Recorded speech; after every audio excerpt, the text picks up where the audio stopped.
Olá, jovem! Você que estava acostumado a me ver lá no Pode Debater, agora eu estou aqui no HQ Ironia só durante o mês de abril, porque em maio vai ser tudo novo aqui. Nome, identidade visual, vídeos, coisas bem novas para você, exceto o apresentador que vai ser o mesmo velho de sempre, mas eu vou pedir para você fazer aquilo que todo mundo já sabe. Curta, compartilhe, se inscreva no canal e acione o sininho para receber as notificações aqui do HQ Ironia. Vamos para a resenha. Hoje eu vou fazer resenha só da coleção clássica Marvel.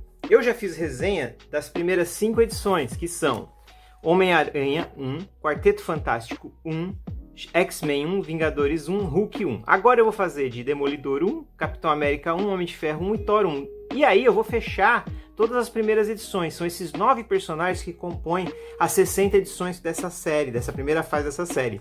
Que eu acho que vai continuar, né? Porque deve estar fazendo sucesso, eu acho.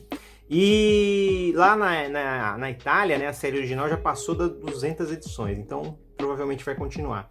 E aí, a partir da próxima vez que eu vier falar de coleção clássica Marvel, eu já vou estar na segunda fase. Então vamos lá, vamos começar aqui com o Demolidor. Esse personagem que é super privilegiado, porque ele tem fases magníficas, né? E a gente lembra sempre a partir do Frank Miller, né? Frank Miller, Dave Mazzucchelli, Brian Michael Bendis, Alex Maleev, depois teve Mark Waid, e sempre com bons... Agora tem o Chip Zdarsky, bons escritores e bons desenhistas, né? Mas a gente não lembra que no começo, o Demolidor, só nessa edição aqui, tem 3 grandes desenhistas. O Bill Everett, a gente lembra muito dele do Namor, né? Uma outra coisa bacana, né, a partir dessa edição, é que eles traduziam os textos das revistas, mas não traduziam os títulos, e agora tá tudo traduzido. Olha que bacana, né? Então isso também é uma coisa bacana. Os textos de apoio são legais, né, tal. O Bill Everett, cara, que desenhista bom, né? Dá uma olhada nisso aqui, ó. Olha o desenho desse cara, que coisa magnífica, né?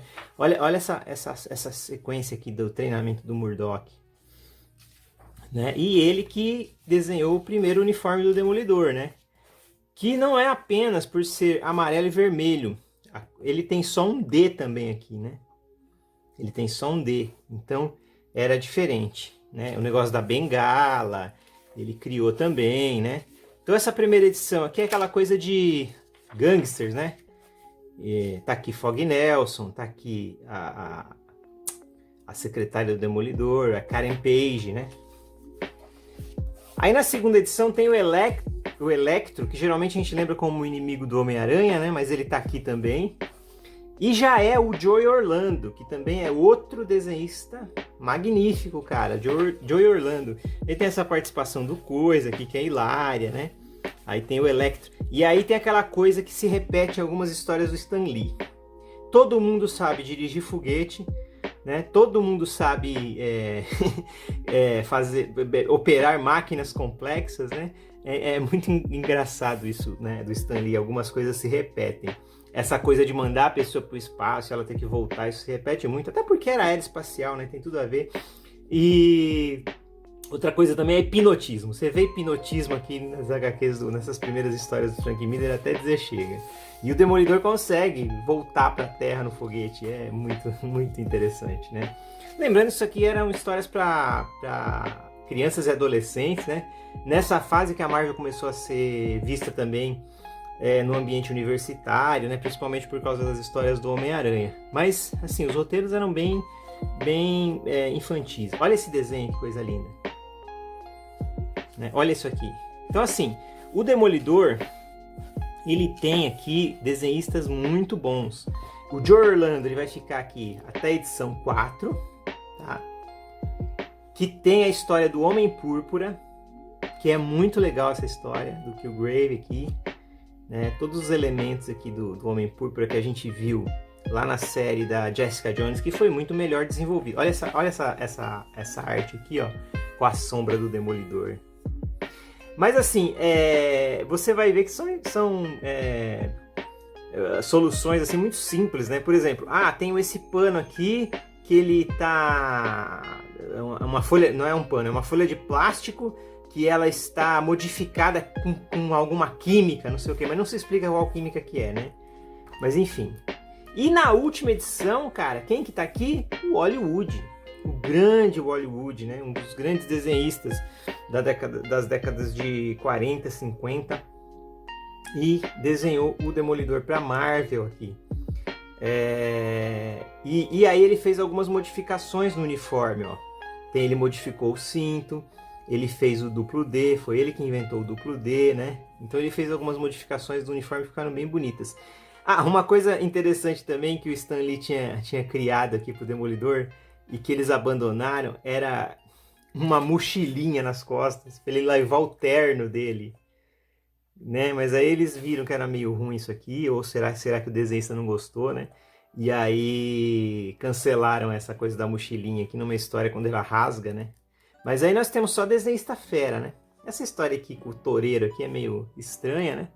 Mas os desenhos, cara, o Demolidor é um personagem muito privilegiado. Ele tem muitas fases boas e muitos desenhistas bons e roteiristas também. Agora vamos para o Capitão América. É o retorno do Capitão América para a Marvel aqui, né? Ele tinha retornado nos Vingadores. E aí ele era publicado, não tinha uma revista própria, né? Era uma revista Contos, Tales of Suspense, a partir da edição 59. O Homem de Ferro já era publicado na Tale of Suspense, né? Daqui a pouco eu vou falar do Homem de Ferro. E aí eles fazem essa duplinha por muito tempo. Aliás, eu acho que essa coleção aqui, ela vai só até o volume 3, ela não vai chegar na fase da revista do Capitão América. Ela vai, talvez, nem completar a Tales of Suspense, eu não sei, né? Porque vai longe aqui. A revista do Capitão América, ela começa com o número 100, porque ela continua, né, a numeração do Tales of Suspense. E aí a gente tem nosso grande Jack Kirby, com aquelas suas cenas de ação clássicas, né? As histórias aqui começam na década de 60, com aquela coisa do Steve Rogers saudosista, né? Ai, meu Deus, eu fui congelado, o Bucky morreu, aquela choradeira, né? E ele enfrenta aqui alguns inimigos, só que a partir, se eu não me engano, deixa eu ver qual que é a edição aqui. Não, aqui ainda é o Mandarim. Não, o Mandarim é a história do Homem de Ferro, desculpa, gente, o que eu li aqui em cima. É o motim no pavilhão 10, né?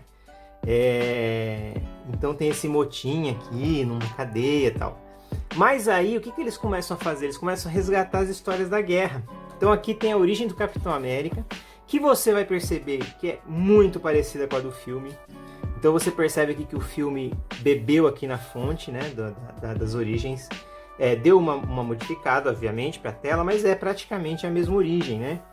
Tem esse sargento que fica pegando no pé do Steve Rogers, só que ele meio que se vinga com algumas piadinhas, tal, que não é mais ou menos o que aconteceu com o Tommy Lee Jones, né? Ele meio que se vinga, né, desse sargento aqui, né? Meio vira uma figura cômica, né? Não como o Tommy Lee Jones, na verdade inverte lá, né? O Tommy Lee Jones que tira sarro dele, né? Mas enfim, é bem baseado. E aí eles fazem umas outras histórias aqui, né?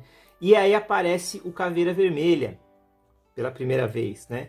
E aqui nessa época da Marvel, eles não tinham essas coisas de, não vamos mostrar, agora que tá na Disney, né, que eles não mostram suástica e tudo mais. Aqui não, aqui era mostrado sem pudores, né, suásticas, os temas nazistas, embora seja aqueles nazistas caricatos, né, que são pessoas meio bobonas assim, tal, que obedecem ordens, e que são aqueles vilões muito excêntricos e histriônicos, né. Ainda tem isso, mas aparece o Hitler. Então tá aqui o Hitler, daquele jeito bem caricato, né? Sempre quando aparecem essas figuras aqui são caricatas, né? Então aqui eles estão fazendo essa coisa de... Ó, aqui o Hitler de novo, né? Resgatando as histórias da Segunda Guerra, tá? É isso. E aqui, ó, a gente teve aquela história lá do Capitão América da Hydra, e provavelmente foi resgatado disso daqui, ó. O Capitão América, ele é hipnotizado, olha aí o hipnotismo de novo do Stan Lee, e ele fica do lado dos nazistas, e aí termina aqui o Capitão América indo matar um general aqui do exército americano, mas na edição seguinte ele já recobra a memória e tal. Mas é bem o que aconteceu aí, eles deram uma explorada Geralmente as coisas que acontecem nos quadrinhos, elas são todas cíclicas, né? Elas são principalmente baseadas em coisas do passado mesmo. Então tá tudo aqui nessas origens. O Homem de Ferro, como eu havia dito, que é a 8ª edição dessa série, ele foi publicado na revista Tales of Suspense também a partir da 39. Antes, aqui é o primeiro herói da Marvel nessa revista. E eles traduziram também o título, Contos de Suspense. Estão traduzindo tudo agora, né? E foi o primeiro herói da Marvel. Antes era histórias de monstro, ficção científica e tal.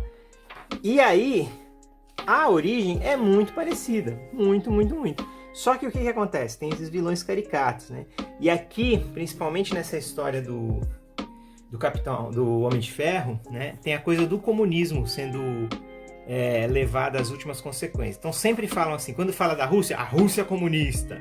Quando fala do Exército Vermelho, né? E são vilões muito caricatos, assim, né? Muito... É uma coisa muito tendenciosa, né? Tudo bem, faz parte, é da Guerra Fria, tá? Hoje é meio cansativo de ler isso, embora tenha gente que ache que o comunismo vai acabar com o mundo ainda e não sei o que, né? Essas bobagens, mas aqui tá bem envolvido na história, né?